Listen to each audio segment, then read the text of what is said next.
पूर्णवैराग्य जाचे वशिष्ठा परी ज्ञान योगेश्वराचे कवी वाल्मिका सारिखा मान्य हिसा नमस्कार माझा सद्गुरु रामदासा सह्याद्री गिरीचा विभाग विलसे मांदार शृंगावरी नामे सज्जन जो नृपेण सविला श्री उर्वशीचे तिरी साकेताधिपती कपी भगवती हे देव जाचे शिरी तेथे जागृत रामदास विलसे जोया जना उद्धरी. आपला मागच्या वेळेचा विषय चालला होता की भगवंत अवतार धारण करून येतो, म्हणजे त्याला खाली यावं लागतं आणि ते त्याच्या हातात असतं. जेव्हा गरज असेल त्याप्रमाणे तो तेवढ्या काळासाठी तेवढ्या कामासाठी या पृथ्वीवरती अवतार धारण करून येतो, ज्याला आपण श्रीकृष्ण आणि श्रीराम यांच्या अवतारांना पूर्ण अवतार असं म्हणतो. म्हणजे नरदेहात त्यांनी अवतार धारण केला, तुमच्या आमच्यासारखा नरदेह त्यांनी घेतला आणि त्यांचं कार्य करून ते परत गेले. काही अंशावतार असतात, जसं समर्थ रामदासांना हनुमंताचा अंशावतार म्हणतात, की हनुमंताच्या अंशावतारांनी ते या कामासाठी आले आणि जे 750 वर्ष यवनांचं आपल्यावरती दुष्टचक्र होतं ते परतवून लावण्यासाठी राजा आपल्याला मिळवून दिला. तसं आज आपल्याला एका वेगळ्या विषयाकडे नेणार आहेत. त्याच्यापूर्वी एक पुराणातली कथा समर्थ सांगतात. पुराणातल्या कथांमधल्या कथा हा भाग एवढ्यासाठी की ते पटकन मुद्दा आपल्याला कळावा, एवढ्यासाठी कथा. आपण नेहमी विष्णूचं जे चित्र पाहतो त्या विष्णूच्या नाभीतून एक कमळ आपल्याला दाखवतात आणि त्या नाभी कमळातून अशा त्या कमळाच्या पाकळ्या आहेत आणि त्याच्यातून निर्मिती झाली. जसं नाभीतून आपल्याला सगळ्यांना माहिती आहे, आपला जो नरदेह जन्माला येतो त्या नरदेहाच्या जन्माच्या वेळेला गर्भात असताना त्या नाभीतर्फे आपल्याला अन्नपुरवठा केला जातो, नाळ ज्याला आपण म्हणतो. तर त्यामुळे निर्मितीची जागा असं म्हणून त्या विष्णूच्या नाभी कमळातून ब्रह्मदेवाची निर्मिती. तर पुराणामध्ये कथा सांगतात, एक कल्पना आहे, असंच्या असं नाही, पण कल्पना जरी असली तरी त्या कथेतून कल्पनेतून आपल्याला मुद्दा कळावा अशासाठी तो विषय. त्यांनी असं म्हटलं की विष्णूच्या नाभी कमळातून जे कमळ आलं त्याला 4 पाकळ्या होत्या, जणू काही 4 मुखांचा ब्रह्मदेव त्या विष्णू रूपातून विष्णूच्या नाभीतून आला. आणि हा जो 4 पाकळ्यांचा ब्रह्मदेव म्हणजे काय, तर त्याला नावं दिली, प्रजापती, हिरण्यगर्भ, सूत्रात्मा, अधिदैव. पण समर्थांनी ह्या 4 जणांना वेगळी नावं दिली. त्यांनी नावं दिली, प्रजापती म्हणजे वेद, तो जो हिरण्यगर्भ आहे म्हणजे उपनिषद, तो जो सूत्रात्मा आहे तेव्हा ब्राह्मण, आणि चौथं जे अधिदैव आहे त्याला गीता. या 4 जणू काही निर्मिती केली आणि या 4च्या सहाय्याने तुम्ही आम्ही सगळे अजूनही या ग्रंथांच्या आधारानं या सगळ्याचा विचार करतो की विष्णूंनी निर्मिती केली, ब्रह्मदेवाने निर्मिती केली, विष्णूंनी आपल्याला सांभाळलं असं म्हणतो. हे जे काही आहे ब्रह्मदेव किंवा हे दृश्य जग त्यांनी निर्माण केलं असं आपण म्हणतो. तर याच्यामध्ये त्याला ज्याला जाणीव आपण वारंवार शब्द वापरतो आहे, तर त्या जाणीवेतून पुढे मूळमाया निर्माण झाली. मग मूळमायेतून हे सगळं दृश्य जग निर्माण झालं, तुम्ही आम्ही निर्माण झालो. मग जाणीव नेणीव दोन्ही झाल्या. ब्रह्मदेवाने दोन्ही गोष्टी निर्माण केल्या ना, भगवंताला पण निर्माण केलं म्हणून आणि दृश्य जग पण निर्माण केलं. म्हणजे चांगल्या वाईट सगळ्या गोष्टी निर्माण झाल्या. आता चांगल्या वाईट गोष्टी निर्माण झाल्या म्हणजे काय, वाईट केलं कशाला, लगेच आपल्या मनात प्रश्न येतो की जे वाईट आहे, मी परवा नेहमी म्हणते की प्लास्टिक वाईट आहे सारखं सांगताय, बंद करा ना त्याचं प्रोडक्शन, पण ते आमच्या हातात नाही.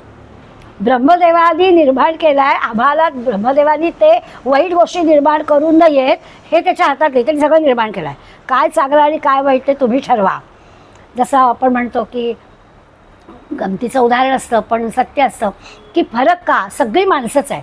मग माणसांच्या आचरणामध्ये जाणीव आणि नेणीव, ज्याला कळतो तो कसं वागतो, ज्याला कळत नाही तो कसं वागतो.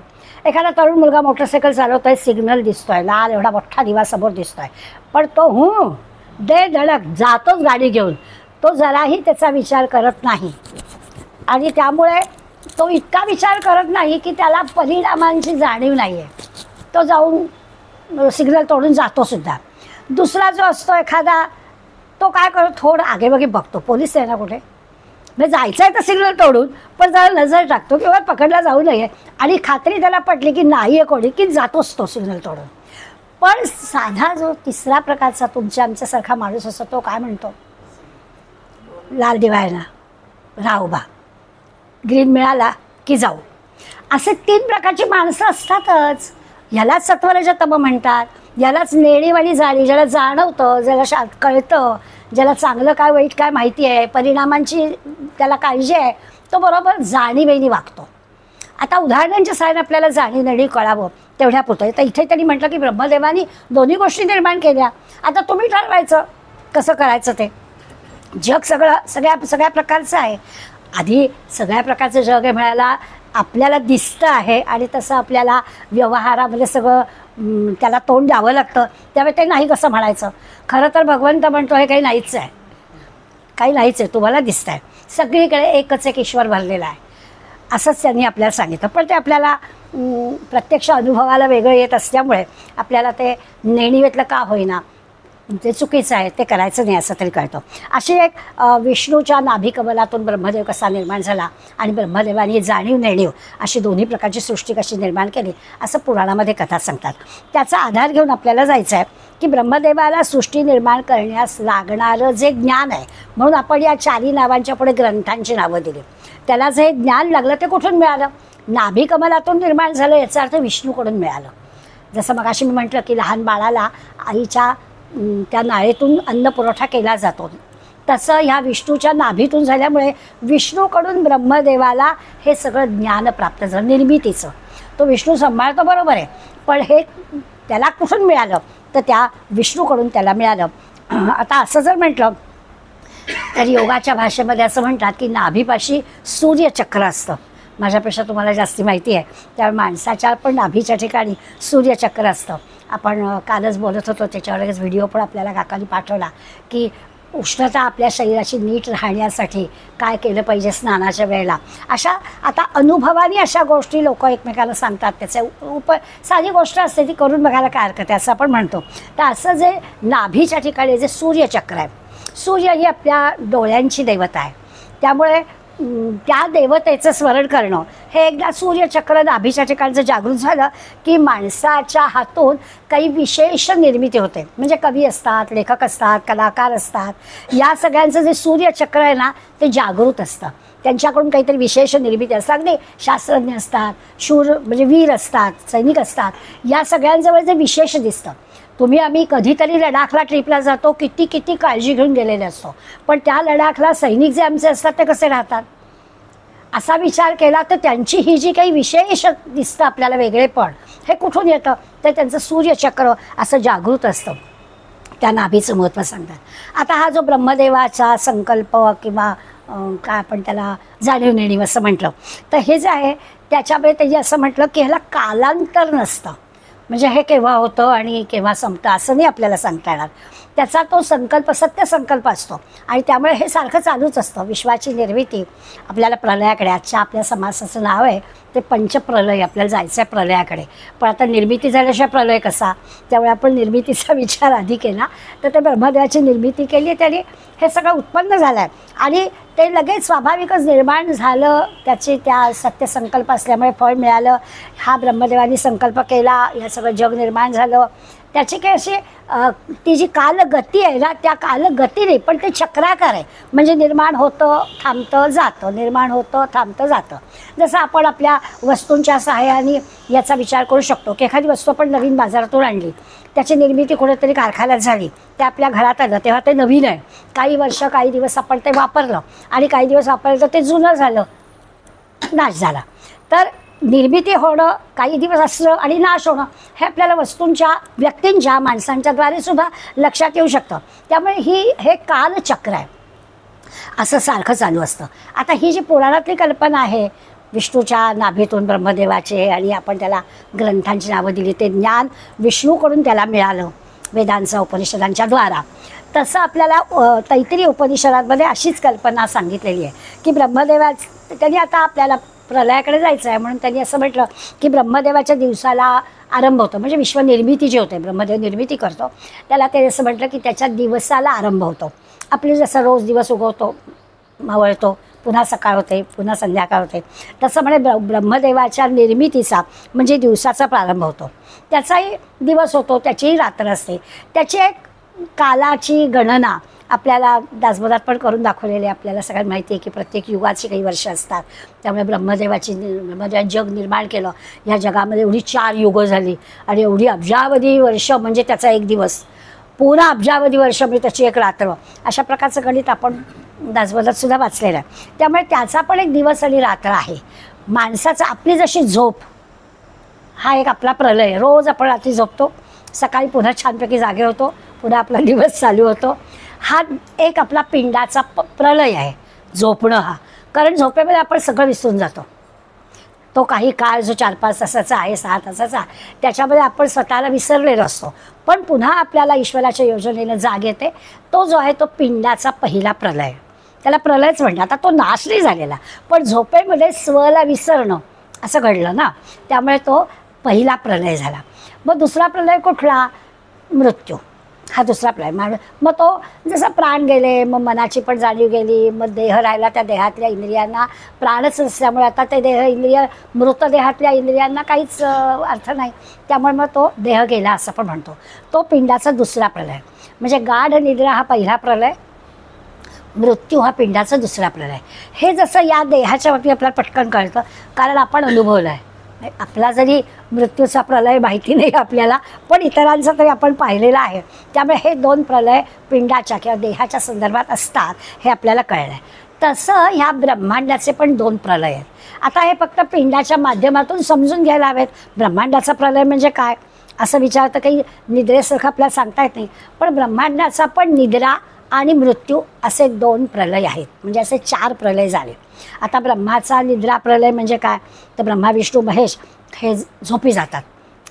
शयनी एकादशी, मग आता देव झोपले असं आपण वर्णन करतो. आता देव झोपले म्हणजे कसं शक्य आहे, परंतु ती कल्पना मांडायची की जसं आपण झोपतो जागे होतो, तसं देव झोपला आणि परत जागा झाला, तर त्याच्या तिसरा ब्रह्मांडाचा पण तिसरा प्रलय असं दाखवला आहे. आणि मग मृत्यू म्हणजे काय, तर या संबंध सृष्टीचा प्रलय असा, तोही आपण पाहिलेला नाही आहे. पण देहावरून ब्रह्मांडाची, पिंडावरून ब्रह्मांडाची कल्पना करायची. आणि या 4 प्रलयाची कल्पना वेदांनी, उपनिषदांनी, निरनिराळ्या ग्रंथांनी मांडली आहे. त्याचा आधार समर्थ आपल्याला घेणार आहे, त्याचा विचार आपण करणार आहोत. पण समर्थांना आम्हाला एका वेगळ्याच प्रलयाकडे न्यायचं आहे. त्यांनी म्हटलं हे जे 4 प्रलय आहेत ना, पिंडाचे 2 आणि ब्रह्मांडाचे 2, हे करावे लागतात. आता आपल्याला चुकले मी, हे 4 प्रलय ना ते होत असतात. म्हणजे झोप आपल्याला येते, पुन्हा जागे होतो, मृत्यू आपल्याला येतो, पुन्हा जन्म कुठे घ्यायचा, काय घ्यायचा ते होतं आपलं. तर ह्या 4 गोष्टी होतात. पण मी 5वा जो सांगणार आहे तो आपल्याला करायचा आहे. आणि म्हणून समर्थ एका वेगळ्या प्रलयाकडे, म्हणजे पंचप्रलय ते तेवढ्यासाठी म्हटलं आहे, तो सगळ्यात महत्त्वाचा आहे. आणि तो आहे विवेक प्रलय. म्हणजे विवेकाचा नाही, विवेकाने करायचा प्रलय. विभक्ती प्रत्यय व्यवस्थित लावायचा. विवेकाचा प्रलय नाही करून टाकायचा आहे. विवेकाने कुठल्या कुठल्या गोष्टीचा करता येईल.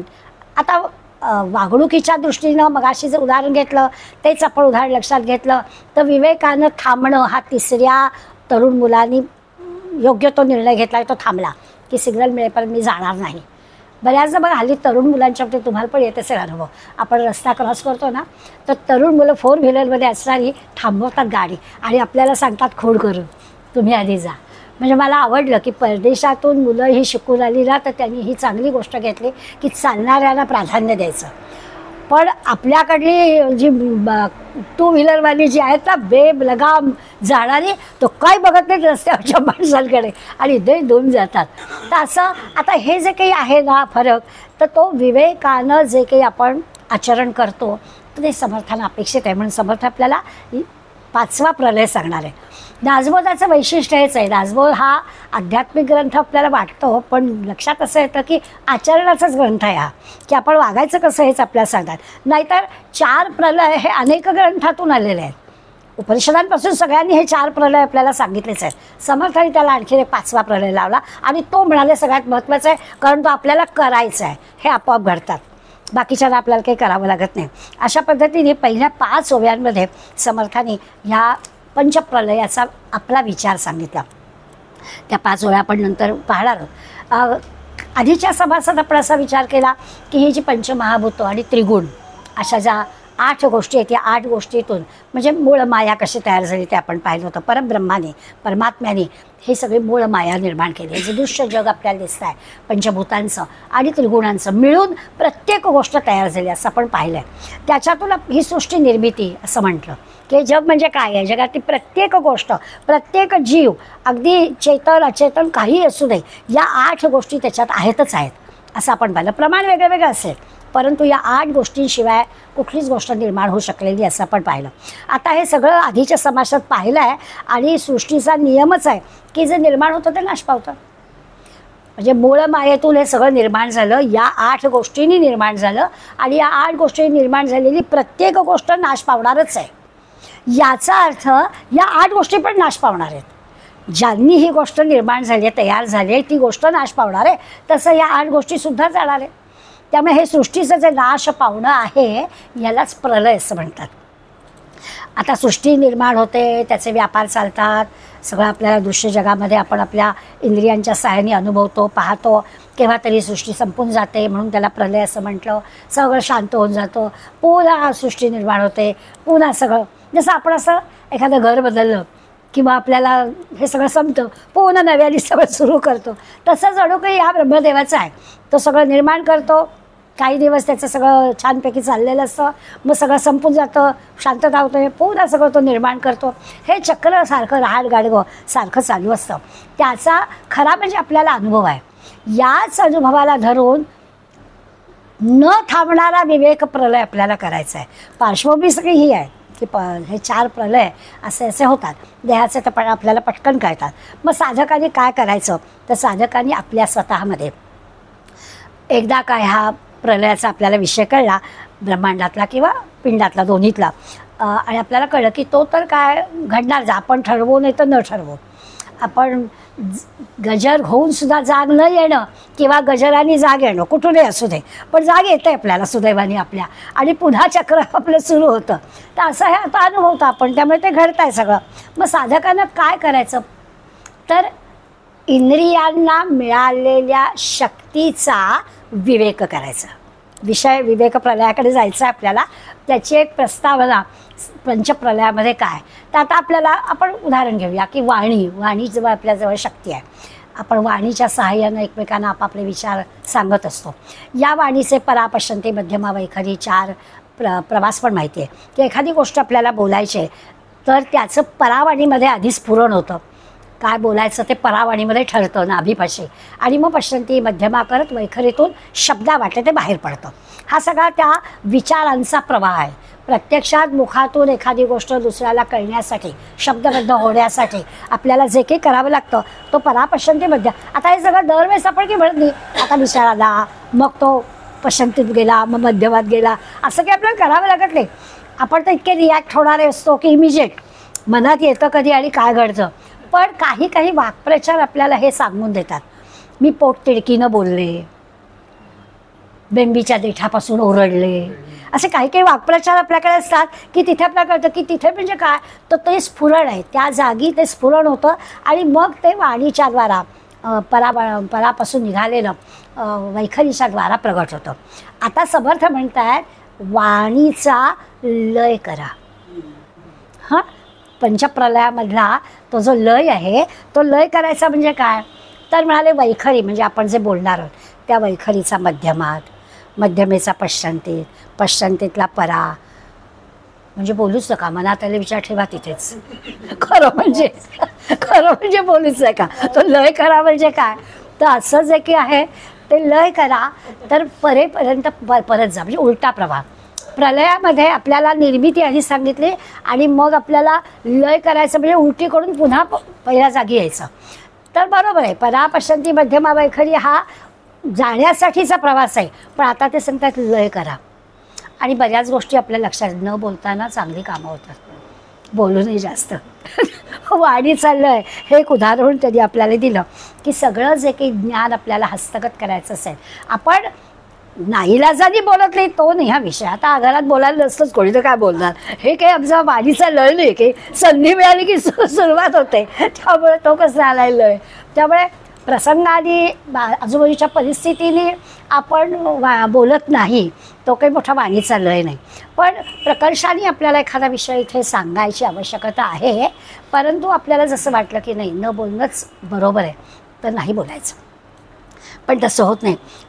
त्या समर्थ असं म्हणतात की जर का असा वैखरीचा लय आपल्याला साधला आणि आपण असं मौन धारण करू शकलो आणि परावाणीशीच आपण राहिलो, विचार येणार, परावाणी ही आत्ता म्हटलं तसं की तिथे आपले विचार स्फुरण होतच आपल्याला, पण त्या स्फुरणाच्या की थांबलो तर मगाशी जसं म्हटलं की हे जे कलाकार आहेत विशेष काहीतरी कृती त्यांच्याकडून होते, त्या सगळ्यांना ती शक्ती तिथून प्राप्त होते.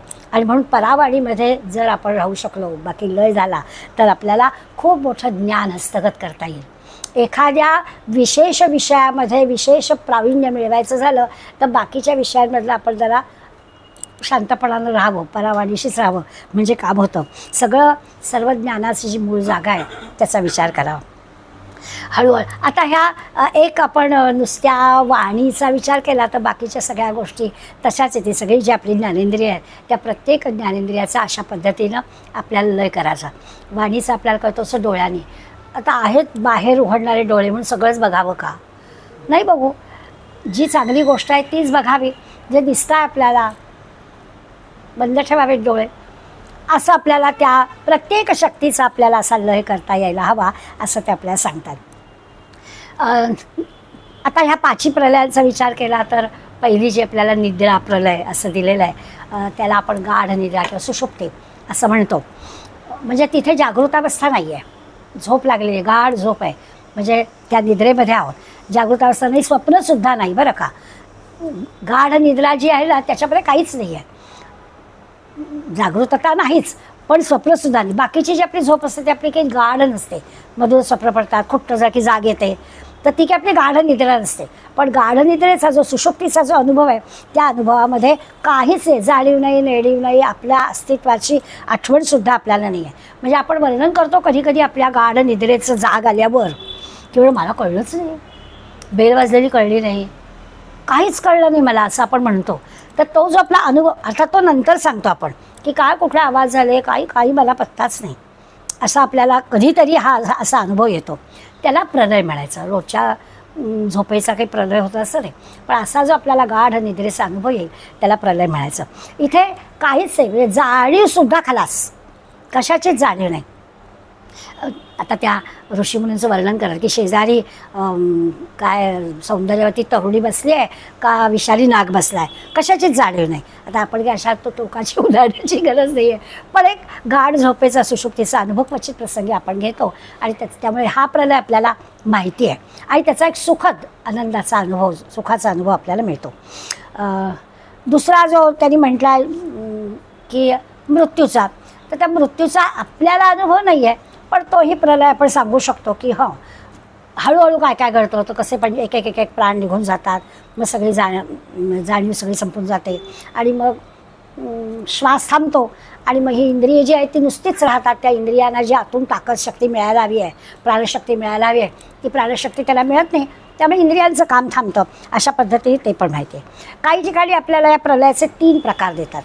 एकाला म्हणता येते दैनंदिन प्रकल्प, हाच दैनंदिन म्हणजे गाढ निद्रा आणि हेच. एकाला म्हटलं त्यांनी महाप्रलय, म्हणजे ब्रह्मदेवाची रात्र संपली, परत दिवस सुरू झाला आणि मग असं की तिथं 4 युग असा हिशोब दिला आहे, तोही आपल्याला माहिती आहे. आणि तिसरा दिला आत्यंतिक प्रलय. पण समर्थांचा विवेक प्रलय या सगळ्यापेक्षा आणखीन वेगळा. समर्थांनी आपण विवेकाने प्रत्येक गोष्ट कशी करायची याच्यासाठी दिलेलं आहे. तर पहिल्या 5 ओव्यांमध्ये त्यांनी हे केलं. होतं कसं की हे सगळं कळायला आपल्याला का लागतो उपनिषदांचा, पुराणांचा आधार. तर पुराणांमध्ये ना छानपैकी आपल्याला त्यातलं तत्त्व समजून घेण्याचा उपयोग होतो. जसं काल आमचा गीतेचा 7व्या अध्यायातला श्लोक चालला होता, त्याच्यामध्ये तरी आपल्याला असं वाटलं इच्छाद्वेष समुत्थेनं. आता इच्छाद्वेष समुत्थेनं म्हटलं आणि पुढे म्हटलं द्वंद्व मोहेनं. म्हणजे भगवंत अर्जुनाला सांगतायत की इच्छा आणि द्वेष असे एकत्र आले की त्याच्यातून मोह निर्माण होतो. आता अर्जुनासारख्याला एवढं सांगून कळलं, पण माऊलीने इतकं छान वर्णन केलं. माऊलीने त्याच्यावर एक रूपक तयार केलं की इच्छाद्वेष कुठून आले, तर छान अगदी आपल्याला लगेच त्याचा अर्थ कळलं. माऊली म्हणतात काय झालं माहिती आहे का, तो देह, त्या देहाला त्यांनी स्त्रीलिंगी म्हणून तनू म्हटलं. हां, तो तनू आणि अहंकार यांचं झालं लग्न. ती तनू आणि तो अहंकार या दोघांचं म्हणे झालं लग्न. आणि या तनू आणि देहाचं, हे तनू आणि अहंकार, देह आला की अहंकार आलाच, त्याला काही वेगळं यायला लागत असे. त्यामुळे देह आला की अहंकार, त्या दोघांचा विवाह झाला आणि त्यांना इच्छा नावाची मुलगी झाली. लगेच आपल्याला कळलं की अरे हा असं आहे का, देह आहे, अहंकार आहे, की आपल्याला इच्छा आल्यात, हे हवं आहे, हे हवं आहे, हे हवं आहे, हे हवं आहे, अशा सगळ्या इच्छा आपल्याला सुरू होतात. त्यामुळे तनू आणि अहंकार आले की इच्छा होते. या इच्छेचा द्वेषाशी झाला विवाह. आता ती इच्छा मुलगी, तिला द्वेष की मला नाही मिळालं आणि हिला मिळालं, मग हिचा द्वेष. त्यामुळे इच्छा आली की ती इच्छा पूर्ण होत नाही म्हणून द्वेष येतो. त्या इच्छा आणि द्वेषचा विवाह झाला. आणि यांना जो मुलगा झाला तो द्वंद्वमोह. आता द्वंद्वमोह म्हणजे काय, तर आपल्याला सारखे द्वंद्व असतात, सुख दुःख, यश अपयश, जय पराजय. कुठल्याही गोष्टीतून एखाद्याला सुख होतं पण त्याच गोष्टीतून दुसऱ्याला दुःख होतं.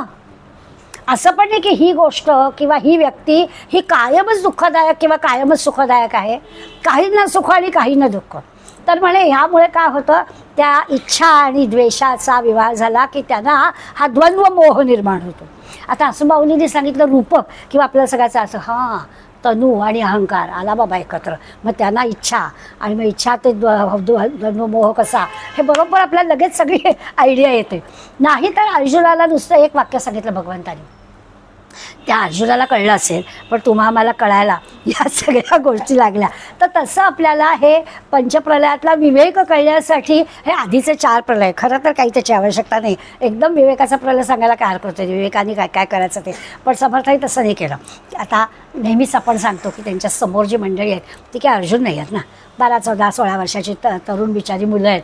तर त्यांना सगळे समजावून सांगायचं आहे. तुमची आमची पण वय जरी वाढली असली तरी कथा तीच आहे. त्यामुळे आपल्याला सुद्धा या पद्धतीनं सांगावं लागतं. त्यामुळे हे सगळे 4 प्रलय त्यांनी आपल्याला सांगितले. पहिल्या 5 वयांमध्ये आपल्याला ओळख करून दिली. पुढल्या 10, 11, 12, 3 ह्याच्यामध्ये ब्रह्मांडाचा निद्रा प्रलय म्हणून जो सांगितलेला आहे त्याला म्हटलं आहे की ब्रह्मदेवाची रात्र आहे. ब्रह्मदेवाला सुद्धा झोप येते आणि त्याला झोप लागली म्हणजे 3ऱ्या प्रलयाला सुरुवात होते. सगळे पृथ्वीवरचे जे व्यापार आहेत, सगळे उद्योग चाललेले आहेत जीवांचे, तुमचे आमचे, ते सगळे त्याला झोप लागली म्हणजे बंद पडतात. आता खरं म्हणजे पूर्वी तरी अशी पद्धत होती की रात्री सगळे व्यवहार बंद पडायचे. खेड्यापाड्यात तुमची आमची बालपणं लहानपणी जे ते खेड्यात गेलेत आपल्याला अनुभव. 8, 8:30, 9 म्हणजे शिकस्त. बऱ्याचदा लाईट पण नसायचे, असले लाईट तरी गेलेले असायचे आणि त्यामुळे चिडीचूप अंधार आणि मग रात्री व्यवहार सगळं थांबायचा. अगदी चौर्यकर्म करणाऱ्यांचा असेल रात्री चालू, पण बाकीच्यांचा तरी व्यवहार थांबायचा. इथे ते सांगतात ब्रह्मप्रलयामध्ये सुद्धा जीवांचे व्यवहार थांबतात. कधी कधी ना तरुण मुलांना, माझी एक मैत्रीण आहे तिची मला 2 वाक्य आवडतात. मी माझ्या मुलाला सांगते म्हणे की अरे देवानी रात्र झोपेसाठी केली आहे. दुसरं तिचं वाक्य मला आणखी आवडलं आहे. तर कधी कधी माझ्या मुलाला सांगते अरे आज झोपायचं आहे आपल्याला, म्हणजे 12 नंतर दिवस बदली होतो ना, आज झोपायचं आहे आपल्याला, आता झोप. तर हे जे रात्र कशासाठी दिली आहे किंवा आज आपल्याला जर 12च्या झोप अरे, तर हे आता तरुण मुलांना सांगायला लागतं. कारण त्यांना रात्रीचा प्रलय माहितीच नाही आहे की हा प्रलय होतो की ब्रह्मदेवाची रात्र, ब्रह्मदेवाचा दिवस. तर रात्री हे सगळे व्यवहार थंड व्हायचे असं म्हणायला हरकत नाही. मग आपल्याकडे इंडस्ट्रियल एरिया जे सुरू झाले आणि मोठमोठे कारखाने सुरू झाले आणि ते 24 तास चालू राहिले, त्यामुळे आता आपल्याला रात्र आणि दिवस हे आपल्या दृष्टीने तर राहिले नाही आहे. पण समर्थ 350 वर्षापूर्वी ग्रंथामध्ये सांगतात की ब्रह्मांडाचा निद्रा प्रलय म्हणजे सगळे बाह्य व्यापार थांबतात. आता आपण नुसतं पुस्तकात वाचल्यासारखं ते मान्य करू की हो आपल्याला माहिती आहे की असं काही थांबत नाहीत, रात्रंदिवस सगळं चालू राहतं त्या बाह्य भेदामध्ये. पण कल्पना अशी करायची की कुठलीही एखादी गोष्ट नीटपणाने चालायला हवी असेल तर त्याला 12-12 तासांचं हे चक्र हवं. तुमचा आमचा देह नीटपणे चालायला हवं असेल तर 12 तास आपण जागे असतो, तर रात्रीचे 12 तास आपल्याला विश्रांतीसाठी आहेत. आपण ते वापरतच आहे ज्या त्या कामासाठी, म्हणून आपली गडबड होते. त्यामुळे अशा पद्धतीने विचार केला तर या प्रलयाची काय आवश्यकता आहे ते आपल्याला कळतं.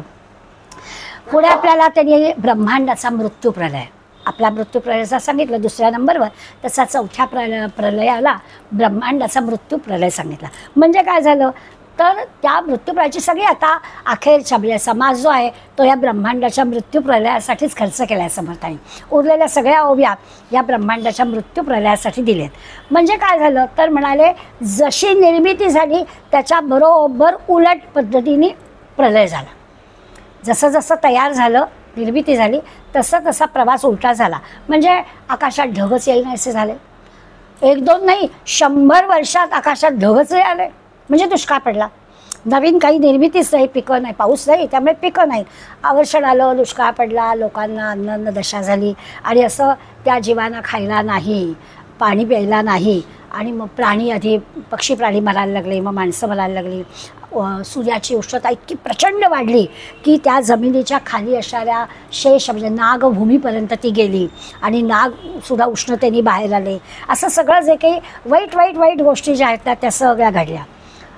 अशा पद्धतीने प्रलय झाला. ती पृथ्वी जळून भस्म झाली. प्रलय झाला म्हणजे काय, सगळा जो काही आहे तो हलकल्लोळ माजला. आता ब्रह्मदेव झोपल्यावर हे सगळं असं घडलं. भयानक परिस्थिती आली. मग आपण ज्या त्रिगुणांचा विचार करतो त्या त्रिगुणांची साम्यावस्था पण हे झालं.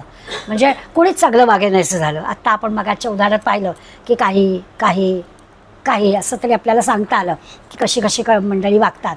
तर त्याच्यात काहीतरी सात्विकतेनं वागणारी पर्सेंटेज होतं. आता तसं पण राहिलं नाही.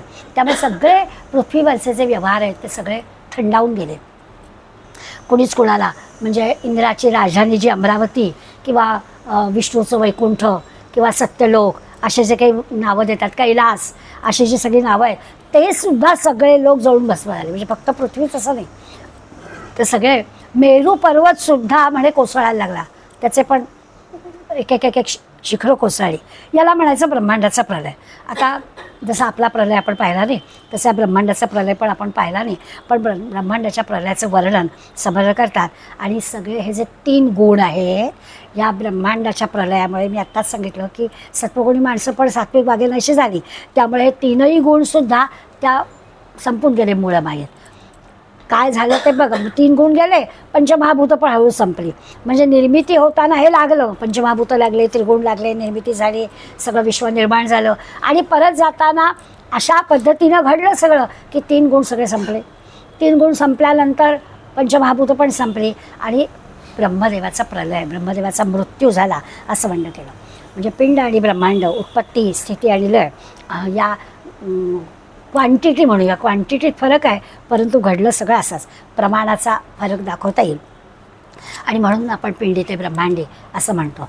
आता सूर्याची उष्णता वाढली म्हणजे किती वाढली, पर्वताचे कडे कोसळावेत. म्हणजे पावसाने सुद्धा आपण म्हणतो ना की इतके वर्ष पडतो. आमच्याकडे ना महाडला एका डोंगरावर काळधोण नावाचा एक मोठा दगड आहे, मोठी शिळा आहे आणि लहानपणापासून आम्ही जातो तिथे फिरायला. नावच आहे काळझोड. पण आता 50 वर्ष मी पाहते त्याच्यात काहीच फरक पडला नाही आहे. धो दरवर्षी पाऊस पडतो की त्याच्या डोक्यावर. मग परवा आम्ही गेलो होतो. मी म्हटलं नाही थोडा लहान झाला आहे दगड, आता काहीतरी 50 वर्षात बघायला पाहिजे ना. म्हणजे थोडासा आकार लहान झाला वाटतो आहे. मग कोणीतरी त्याच्यात तो नाही एकदा वीज पडली होती, त्याची छकलं पण झाली आहेत, त्याचे बरेच तुकडे आजूबाजूला पडले. म्हणजे मग त्याचं आधीचं रूप केवढं असेल जर का असं घडलं असेल काही वर्षांमध्ये तर मग त्याचा अधिक. तर असे वर्षोनिवर्ष लागतात. मग आपल्याला त्या ब्रह्मदेवाच्या याचा अंदाज येतो की खरंच सृष्टीच्या निर्मितीनंतर अनेक वर्ष ते अब्ज आणि कोटीचे जे काही आकडे आहेत ते असू शकेल तेव्हा हे सगळं घडतं. त्यामुळे हे का सांगायचं, घाबरून जायचं काही नाही. जरी किती सूर्याची उष्णता वाढली तरी अजून काही अशा प्रकारचं काही घडेल असं काही वाटायचं कारण नाही आहे. पण त्यांनी वर्णन केलं आहे की पृथ्वीचा भस्म होतो. पण मग त्याच्यानंतर पुन्हा प्रचंड पाऊस पडतो. पुन्हा या पृथ्वीतून वनस्पती निर्माण होतात. त्या वनस्पतीतून काही प्राणी निर्माण होतात, जलचर निर्माण होतात. हळूहळू आपण पाहिलं आहे उत्क्रांती असू दे नाहीतर निर्मिती असू दे कशी ह्या सगळी सृष्टी निर्माण होते. त्याच्यातून पुन्हा सगळी सृष्टी निर्माण होते. या सगळ्या अग्नीचं वर्णन पण या मंडळींनी केलं आहे. समुद्रामध्ये पण अग्नी असतो ज्याला वडवाग्नी असं म्हणतात. शंकराच्या पण नेत्रामध्ये अग्नी असतो त्याला नेत्राग्नी असं म्हटलं आहे. 7 कंचुकी म्हणतात. त्या 7 कंचुकीच्या अग्नीमध्ये पंचमहाभूतांचे 5 पंचमहाभूत आणि त्यांची महत्त्व याचं वर्णन करतात. म्हणजे एकूण 7 अग्नी आपल्या या सगळ्या निर्मितीसाठी असतात. या सगळ्या 7 अग्नींचं या पृथ्वीला आवरण आहे. म्हणून ज्याला 7 कंचुकींचा अग्नी असं म्हणण्याची पद्धत आहे. आपल्याला आपल्या सगळे नावं माहिती असायला हवीत म्हणून त्याचा आधार, नाही तर आपल्याला त्याचा काही तसा उपयोग नाही आहे. दुसरं म्हणजे सूर्य आणि वीज आकाशात निर्माण होणारी, याच्यामध्ये पण अग्नी आहे. त्यामुळे एकंदर जो काही अग्नीमुळे ह्या पृथ्वीवरती हलकल्लोळ माजतो असं म्हटलं की त्याची उष्णता वाढल्यावर घडतं, तर त्याचं शेवटचं टोक तरी देवसुद्धा आपापला देह सोडून वायू स्वरूपात विलीन होतात. म्हणजे तुमचं आमचं किंवा या संबंधसृष्टीतल्या सगळ्या जीवांचं होतंच, पण देहधारी असणारे देव आहेत. आता त्या ठिकाणी आपण विवेकी, सज्जन, सत्पुरुष, संत असं म्हणायचं. हां, देव म्हणजे कोण? तर जे विवेकी आहेत, संत आहेत, सत्पुरुष आहेत, सज्जन आहेत, या मंडळींना सुद्धा या सगळ्याचा त्रास होतो. आणि मग ते काय करतात, ते वायू स्वरूप होतात, कारण त्यांना या सृष्टीची निर्मिती झाल्यावर पुन्हा यायचं असतं. त्यामुळे तो एक आधार आपल्याला ते देतात की पुन्हा जेव्हा सृष्टी निर्माण होईल तेव्हा सगळी संत सज्जन मंडळी असतील बरं का, घाबरून जायचं काही कारण नाही की आता पुन्हा काय, या राखेतून कधी सगळं निर्माण होणार, पुन्हा आम्हाला कोण मार्गस्थ करणार, कोण दाखवणार, तर नाही. वायू स्वरूप होऊन राहतात देव आणि पुन्हा जेव्हा सृष्टी निर्माण होते तेव्हा ते येतात. वायू तर आपला प्रभाव दाखवतोच, आपण पाहिला आहे वायूचा प्रभाव काय असतो तो. तर या परब्रह्मामध्ये वायू नाहीसा होतो आणि योग्य पद्धतीने आकाशाच्या मार्गे पुन्हा वायू येतो. त्यानंतर पुन्हा निर्मिती, पंचमहाभूत, त्रिगुण आणि या पद्धतीने पुन्हा सृष्टीची निर्मिती होते. असं हे सृष्टीचक्र चाललेलं असतं. पण या सगळ्यामध्ये ईश्वराचा सत्यसंकल्प असतो. निर्मिती, स्थिती आणि लय असं जरी सगळं असलं तरी सत्यसंकल्पामध्ये ईश्वर विलीन होतो. म्हणजे ईश्वराला पुन्हा चांगल्या पद्धतीने सृष्टी निर्माण करायची असते. आपण बोलता बोलता बघा एक शब्द वापरतो, वाईटातून चांगलं घडतं. तसं प्रलय जरी असला तरी प्रलयातून पुन्हा चांगली निर्मिती होत असते. अगदी व्यावहारिक दृष्टीने विचार केला तरी एखादी गोष्ट आपल्या घरातली एखादी वस्तू खराब झाली की आपण त्या जागी नवीन आणतो की नाही, तसंच आहे हे की त्या वस्तूचा वापर आपला करून झाला, पण नाही मी 12 वर्ष मिक्सर वापरला आहे, आता हवा आहे मला बदलायला, असं पण सहज म्हणतो. म्हणजे त्या मिक्सरवरचं प्रेम कमी झालं अशातला भाग नाही. पण आता ही अशीच आहे पद्धत की एक टाकून द्यायचं आणि नवीन आणायचं, असं आपण करतोच. काही गोष्टी अशा असतात की ह्या एकाच बाईला 3 वेळा आयुष्यात मिक्सर कदाचित घ्यायला लागेल किंवा त्याच्यापेक्षा जास्त पण लागेल. नवीन काही चांगलं एखादं आलं प्रॉडक्ट बाजारात तर ते पण आम्ही 4थं घेऊ, असं आपण करू शकू. पण एखादी परंपरा चालवणारी स्त्री असेल, माझ्या 4 पिढ्या पाट्यावर वाटतात, तो पाटा आहे माझ्या घरात, असं म्हणलं की त्यामुळे कुठली वस्तू किती काळ राहील हा भाग वेगळा. म्हणजे मला तुम्हाला एका अशा गोष्टीकडे आणायचं आहे की आत्ता जरी आपण सगळं वर्णन ऐकलं असलं तरी हे सगळं एकाच वेळेला नाही घडणार आहे की सृष्टीचा सगळा प्रलय म्हणजे सगळंच्या सगळं संपून जाईल आणि पुन्हा सगळं निर्माण होईल, असा त्याचा अर्थ नाही आहे. हे चालूच असतं, हे चक्र सातत्याने चालूच असतं, सगळं नाश पावत असतं, काही ना काहीतरी पुन्हा ते निर्माण होतच असतं. त्यामुळे आपल्याला असं काही ईश्वर हा सत्यसंकल्प करणारा आहे. त्यामुळे असं नाही होणार आपल्याला जर असं वाटलं की एखादा पडदा आहे आणि सगळं संपलं, जळून गेला, आता पुन्हा नव्याने, असं काही त्याचा अर्थ आहे. हे चक्र सातत्यानं सुरूच आहे असं त्याचा अर्थ. ईश्वर, जगज्योती, सत्यसंकल्प अशी नावं आपण देतो. त्या सगळ्या अशा म्हटलं तर त्यांनी दाखवलेल्या आपल्याला कल्पना आहेत, त्या कल्पनांच्या सहाय्याने आपण हे करतो. आता या सगळ्या कल्पना कुठून येतात? आपण ह्या ज्या कल्पना मांडतो आहे की पंचप्रलयाची कल्पना, ठीक आहे, उपनिषदांनी सांगितली आहे, पण कुठून आली ही कल्पना? तर ती सुद्धा प्रकृतीमुळेच येते. पुरुष आणि प्रकृती अशा 2 गोष्टी आपल्याला माहिती आहेत. तर प्रकृतीमुळेच या अशा प्रकारच्या कल्पना अस्तित्वावर येतात. समर्थांना ही गोष्ट आपल्या शिष्याला पटवून द्यायची किंवा उपनिषदामध्ये गुरु शिष्यांचे संवाद आहेत, त्या गुरुला आपल्या शिष्यांना ही गोष्ट सांगायची आहे, तर ते सांगण्यासाठी त्यांना काहीतरी माध्यम लागेल ना, त्या माध्यमासाठी ते अशा प्रकारच्या कल्पना वापरतात. त्यामुळे शब्दांच्या सहाय्यानं, कल्पनांच्या सहाय्यानं हे आपण प्रकृतीचं सगळं अस्तित्वात आणते असं ते सांगतात. मूळ स्वरूपात प्रकृती विलीन झाली की मग तिला वेगळं स्थान उरत नाही, असा त्याचा अर्थ. 28वी शेवटची जी ओवी आहे त्या ओवीमध्ये त्यांनी आपल्याला ह्या सगळ्या एकंदर ह्याचा समारोप करून सांगितलेलं आहे. त्यांनी असं म्हटलं की ही जी प्रकृती आत्ता म्हटलं ती माणसाला माया म्हटला किंवा प्रकृती म्हटला, कधी माया दोन्हीचा अर्थ एकच. ही माया आपल्याला खरी वाटते, हे तर आहेच, दृश्य जगामध्ये आपण बघतोय आणि त्यामुळे आपल्याला हे जग निर्माण जिनी केलं आहे तिच्यापेक्षा हे दृश्य जग खरं आहे असं वाटतंच. त्यामुळे ती तिने निर्माण केली आहे, त्यामुळे हे सगळं जग खरं वाटतं. किती जरी सारखं सारखं आपल्यावर या दृष्टम तर नष्टम असा मारा करत असते सगळी संत मंडळी, तरी आपल्याला हे दृश्य जग खरं वाटतं. ही गोष्ट खरीच आहे. आणि म्हणून सगळं दृश्य जग, या सगळ्या दृश्य जगाचा निराश करण्याकरता काय हवं, तर समर्थांचा एक चांगला शब्द आहे, यापूर्वी पण आपण ऐकला आहे, आत्मानात्मविवेक किंवा सारासार विवेक. काय सार, आत्मा कोण, अनात्मा कोण, हे जर कळलं तर आपल्याला या मायेने निर्माण केलेल्या दृश्य जगाला बाजूला करता येईल. नेहमी वर्णन करतात की दृश्य जग बाजूला करायचं म्हणजे काय करायचं, तर पाण्यावरती शेवाळ आहे तर शेवाळं बाजूला करायचं की छान निर्मळ पाणी मिळतं आपल्याला. तसं हे दृश्य जग बाजूला करायचं की परमात्मा आपल्याला कळेल. इतकं सोपं आपल्याला तरी सांगितलं आहे. पण त्याच्यासाठी आपल्याला म्हणतात की हे प्रकृतीनेच निर्माण केलेलं आहे, मायेनेच निर्माण केलेलं आहे. आणि या सगळ्या दृश्य जगाचा निराश केल्याशिवाय आपल्याला हे आत्मानात्मविवेकानं हा निराश होईल, तेव्हा आपल्याला परमात्मा काय तो कळेल. आता आज जरी आपल्याला हा 10व्या दशकातला आपण हा समाज 5वा पाहत असलो, तरी नंतर पुन्हा एकदा 13व्या दशकामध्ये या सृष्टीची निर्मिती, संहार, सारासार विवेक, आत्मानात्मविवेक, प्रलय, हे सगळे पुन्हा विषय येणार आहेत. त्यावेळेला सुद्धा प्रलयाचा समास आला की ते आठवण देणार आहेत की हा विषय मी तुम्हाला पूर्वी सांगितला आहे. कधी कधी असं होतं की हे वारंवार का सांगावं लागतं, तर एकदा सांगून की आपल्या लक्षात येत नाही किंवा त्याचा नेमका आधार कुठे आहे. पुन्हा आपण या दृश्य जगातल्या गोष्टीत अडकतो ना, म्हणून सारखं सांगावं लागतं दृश्य जग बाजूला करा, दृश्य जग बाजूला करा. हे दृश्य खरं नाही. हे दृश्य जग बाजूला केलं की त्याला विवेक प्रलय असं नाव दिलेलं आहे. आणि दासबोध हा जर ग्रंथाचा विचार केला ना, तर खरा म्हणजे विवेक प्रलयाचं एक उत्तम उदाहरण आहे की प्रत्येक गोष्ट विवेकाने करायला आपल्याला त्यांनी सांगितलेली आहे, तोच खरा आहे.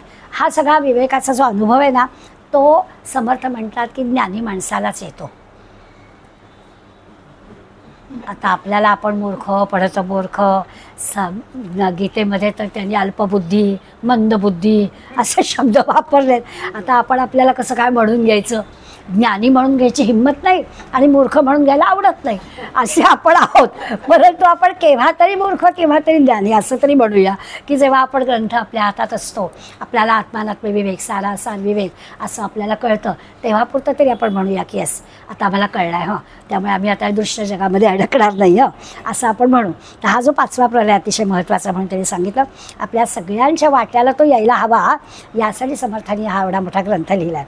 त्यामुळे या विवेकाने जे काही आपल्याला सगळं बाजूला करायचं आहे, दृश्य जग हे नाहीसं नाही होणार आहे, बाजूला करायचं आहे. नाहीसं तर होणार नाहीच आहे, ते असणारच आहे. सारखं निर्मिती आणि हे चालूच आहे ना, ते दृश्य जग नाहीसं कसं तुम्ही करणार, बाजूला करायचं आहे. आता ही तो गोष्ट आपल्याला वारंवार करावी लागते. एखाद्या माणसाचा एखादा स्वभावातला दुर्गुण नाही आपल्याला आवडला, तो बाजूला करून उरलेली व्यक्ती आपल्या जवळ करायचीच असते. हे आपल्याला सारखं करावं लागतं. सर्व गुणसंपन्न अशा की सगळी मंडळी आपल्या भोवताली असतात तर तसं नाही, मग आपण असू द्या, तसा त्याचा आहे स्वभाव तिचा, थोडी रागावते पटकन, पण बाकी सगळी छान आहे असं आपण म्हणतोच की. तर हे असं आपल्याला जमणं, याच्यासाठी हे ग्रंथ आहे, दुसरं काही नाही आहे. ते संपवता नाही येणार आहे, माणसं कशी संपून चालेल, त्यांच्याबरोबर राहायचं आहे आपल्याला, पण त्यांच्यातल्या कुठल्या गोष्टी बाजूला करायच्या, शेवाळं बाजूला करायचं म्हणजे निर्मळ पाणी, तसं दोष आहेत तेवढे बाजूला करायचं, एवढंच तरी आपल्याला सांगितलं आहे. माणसंच नको तसं नाही चालणार, माणसातले दोष आपल्याला बाजूला करता आले पाहिजेत. असा जो की आहे त्याला आपण म्हणजे हे ज्ञानी माणसाला, संतांना पटकन जमतं. आम्हाला जमायला त्रास होतो, म्हणजे जमतं पण पुन्हा मी घेते जमवून म्हणून, अशी आमची हुशारकी असते. म्हणजे आम्ही करतो आणि तिसऱ्याशी बोलताना आम्ही असं म्हणतो जमवून घ्यायला लागतं आहे, जमवून घेते म्हणून, आता काय करावं, घे ना मग जमवून. तसं आपलं आहे की ते म्हणतात की ज्ञानी माणूस आहे, संत माणूस उच्चार पण नाही करत की आपल्याला अशा प्रकारचं काहीतरी करावं लागतं आहे. सहजपणाने त्यांच्या स्वभाव धर्माप्रमाणे ते असं आचरण करू शकतात. म्हणून ज्ञानी माणसाला हे सगळं जमतं. आपण त्याला असा एक वेगळा शब्द वापरतो की त्यांना आत्मसाक्षात्कार झाला आहे, त्यांना सगळीकडे आपणच दिसतो, त्याला सगळीकडेच राम दिसतो, त्याला सगळीकडेच भगवंत दिसतो, कोणी वाईट दिसतच नाही. आम्हाला आधी पहिल्यांदा वाईट दिसतं आणि मग त्या वाईटातलं आम्ही चांगलं शोधणार. त्याला शेवाळं दिसतच नाही, त्यांना एकदमच निर्मळ पाणी दिसतं. आम्हाला आधी शेवाळं दिसतं आणि मग ते बाजूला केलं की आम्हाला दिसेल असं वाटतं आहे. दिसेलच असं नाही का, आम्ही जातच नाही या वाट्याला, आम्हाला बिस्लरीच लागतं, उगाच कुठे काहीतरी करायला जायचं, अशी आमची भानगड आहे. म्हणून ते आपल्या सगळ्या दृश्य जगत दिसतच नाही. म्हणजे समर्थांचे शब्द आहेत, अरे जे झालेची नाही, जे नाहीच आहे प्रत्यक्षात, त्याची वार्ता पुससी काही. जे काही नाहीच आहे त्याच्याबद्दल काय तू विचारतोयस, असं खरं त्यांची दृष्टी असते की नाहीच आहे काही, वाईट नाहीच काही जगामध्ये, असं दृश्य जगताबद्दल त्यांचा विचार असतो. आपलं दृश्य जगताचं असं निदान मिथ्यत्व आपल्याला कळलं, नाहीच आहे असं नाही म्हणू शकत, पण त्याच्यातलं जे मिथ्यत्व आहे, त्याच्यातलं जो वाईट भाग आहे, खोटा भाग आहे, तो बाजूला करायचा. जग आहे असलं काय नसलं काय त्याने काही आपल्याला फरक पडत नाही आहे. ज्ञानी माणसासारखा विचार करायला आपल्या हरकत नाही, प्रत्यक्ष कृती जमेल तेव्हा जमेल, पण इतरांच्या जीवनामध्ये विवेकप्रलयाचा क्षण यावा असं समर्थांची इच्छा तुमच्या आमच्या सगळ्यांच्या, म्हणून ते आपल्याला सांगतात की हा प्रयत्न करा. विवेकाने प्रत्येक गोष्ट केली तर आणि हा केव्हा यायला हवा, मृत्यूपूर्वी. म्हणजे पिंडामधले जे 2 प्रलय सांगितले, झोपेचा सांगितला आणि मृत्यूचं, त्याच्यामध्ये हा हवा. विवेकाने करायचा जो प्रलय आहे तो मध्ये यायला हवा ना. मृत्यूनंतर येऊन काहीच फायदा नाही, किंवा दुसऱ्याला आला की आपल्याला काहीच त्याचं उपयोग. संतांचे आपण सांगू शकू त्यांना आत्मसाक्षात्कार झाला आहे, त्यांना मात्र हा सगळा बरोबर जमला आहे, तर त्यांना जमला आहे, तर आम्हाला मृत्यूपूर्वी हे जमायला हवं. आणि त्याच्यासाठी समर्थांचा हा प्रयत्न आहे, त्याच्यात तुम्हाला आनंद मिळेल.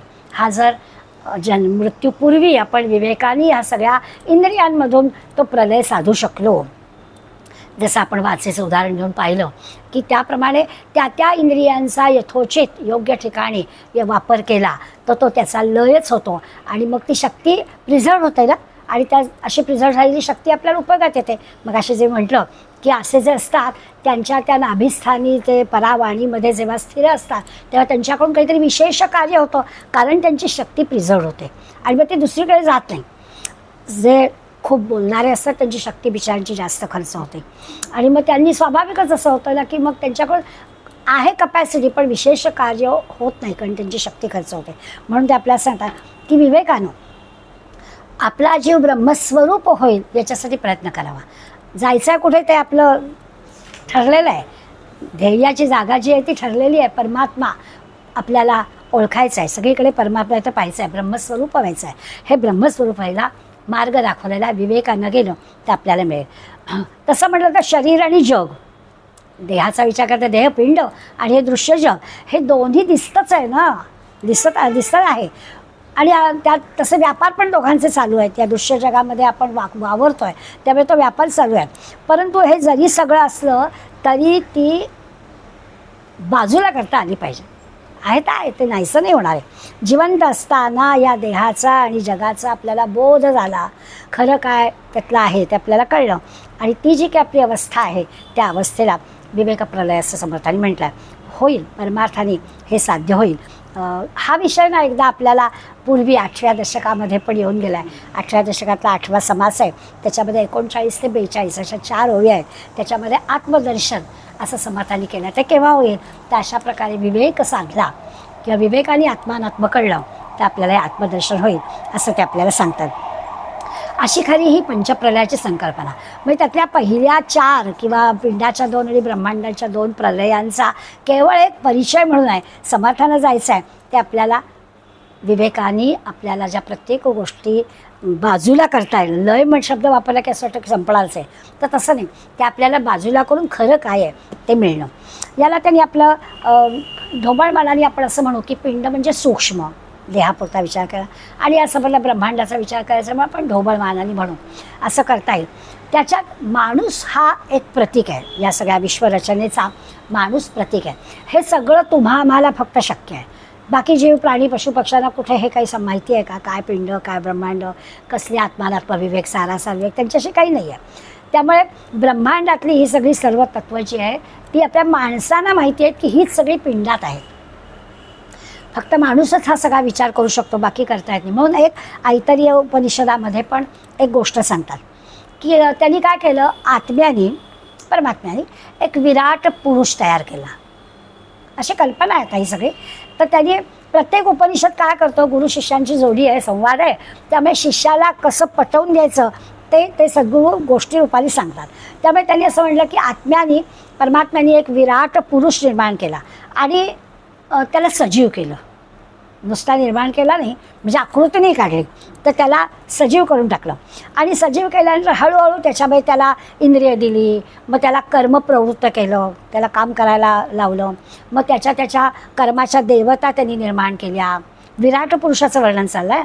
आपण साधारणपणानं घरात सत्यांची पूजा असली की पुरुष सूक्त म्हणतो. त्या पुरुष सूक्तामध्ये विराट पुरुषाची कल्पना आहे. तर तसा हा विराट पुरुष आहे आणि एक एक एक एक गोष्टी त्याला देव केल्या. आधी सजीव केलं, सजीव करून जरा त्याला इंद्रिय दिली, त्याला कर्म प्रवृत्त केलं. एवढं करून थांबले तर त्या कर्माच्या देवता, मग अशी जसं म्हटलं की आपल्या डोळ्यांची सूर्य देवता आहे, तसं प्रत्येक इंद्रियाची एक एक देवता आहे. तर तशी कर्माच्या त्याला देवता दिल्या आणि त्याच्या वाचेपासून अग्नी उत्पन्न केला. मग त्याला नागपुड्या निर्माण केल्या. सगळं एक एक एक एक एक एक त्याला दिलं आणि त्यापासून मग प्राण, मग प्राणापासून पंचप्राण, ते सगळे वायू निर्माण केले. मग डोळे निर्माण केले. मग त्याच्यापासून त्याला दृष्टी आली. नुसते डोळे येऊन चालणार नाही, त्याला दृष्टी मिळाली पाहिजे ना, म्हणजे मागे शक्ती पण मिळाली पाहिजे, नाही तर नुसतेच चर्मचक्षु होतील. असं एक एक एक एक त्याला दिलं. त्या दृष्टीपासून सूर्य निर्माण केला. म्हणजे जसं आपण भगवद्गीतेच्या 11व्या अध्यायामध्ये भगवंत विराट रूप दाखवतो ना, आणि अर्जुनाला कुठं काय काय काय काय दिसतील असं दाखवतो, तसं सगळं त्यांनी केलं. मग कान निर्माण केले, त्याच्यापासून त्याला ऐकण्याची कला दिली की बाहेरचे आवाज त्याला कसे ऐकायला मिळतील. ऐकण्यापासून दिशा निर्माण झाल्या, म्हणजे दिशा ही त्या श्रवणांची देवता. असं सगळं त्यांनी त्या विराट पुरुषाला निर्माण केलं. अगदी तोंड, नाक, डोळे, कान सगळे इंद्रिय त्याला मिळाले आणि त्यांची कर्म, म्हणजे मग आपोआपच पंचभूतं वगैरे निर्माण झाली. याला त्यांनी या विराट पुरुषाला ब्रह्मांड म्हटलं. आता श्रोत्यांना ते कळावं म्हणून कथेच्या माध्यमातून सांगितलं की असं असं परमात्म्याने एक विराट रूप आपलं निर्माण केलं. आता व्यक्तीच्या दृष्टीने उपनिषद असं सांगतं की आत्म्याने या विराटाच्या पोटी भूक आणि तहान पण निर्माण केली. ब्रह्मांडाचं विराट पुरुषाचं वर्णच आहे. त्या विराट पुरुषाला पण भूक आणि तहान निर्माण केली. मग तुमच्या आमच्या जीवाला भूक तहान निर्माण केली. ते म्हणतात तसं लहानसं बाळसुद्धा दुसरं काही त्याला करता येतं, भूक लागली तर रडून तरी दाखवतच. मग आपण समजतो की आता याची भुकेची वेळ झाली. तर असं काहीतरी जसं या पिंडाला दिलं आहे तसं या ब्रह्मांडाला सुद्धा त्यांनी तहान भूक निर्माण केली. मग त्याला कुठेतरी आता तहान भूक निर्माण झाली, इंद्रिय झाली, प्राण झाले. आता त्याची निवासाची काहीतरी व्यवस्था हवी, म्हणून या विराट पुरुषाची निवासाची व्यवस्था माणसाचं शरीर असं निर्माण केलं. त्याचं ते सूक्ष्म म्हणजे तुम्ही आम्ही आहोत. म्हणजे पिंड आणि ब्रह्मांडाची रचना कशी केली असेल याची एक उपनिषदांनी सांगितलेली कथा की आधी असं असं निर्माण झालं आणि मग त्यांनी राहायचं कुठे, म्हणून त्यांनी मग नरदेह सगळ्यात चांगला, मग त्याच्यामध्ये त्यांनी प्रवेश केला आणि त्याला हे उत्तम स्थान प्राप्त झालं. मग त्या इंद्रियांमार्फत जसं विराटाला सगळी इंद्रिय होती तसं आपल्या पण पिंडाला सगळी इंद्रिय आहेत. मग तिथे वाचेमार्फत काय, श्रवणामार्फत काय वगैरे वगैरे सगळं सुरू झालं. आणि सगळ्या या कथेचं तात्पर्य हेच आहे की हे पंचप्रलय आहेत आणि पंचप्रलयातले 4 प्रलय हे सगळे सातत्याने होत असतात. पण आपल्याला जो 5वा विवेकाने करायचा आत्मानात्म विवेक जो आहे तो जो प्रयत्न आपल्याला करावा लागतो, तो केला की मग खऱ्या अर्थाने या परमात्म्याची ओळख आपल्याला होते, असा खरा अर्थ. म्हणजे कथा एवढी सांगायची आणि moral of the story is लागतं ना आपल्या मुलांना, नातवंडाला, आज यातलं मॉरल सांग. तर तसं मॉरल एवढंच की विवेकाने, म्हणजे आत्मानात्म विवेकाने आत्मा काय अनात्मा काय, सार काय असार काय हे ओळखायचं आणि त्यातलं जे सार आहे, त्यातला जो आत्मा आहे, परमात्मा आहे, तो ओळखला की ह्या बाकी सगळ्या गोष्टी ह्या बाजूला सहज करता येतात. अशा प्रकारच्या विचार समर्थांनी आजच्या समासात आपल्याला सांगितलं आहे.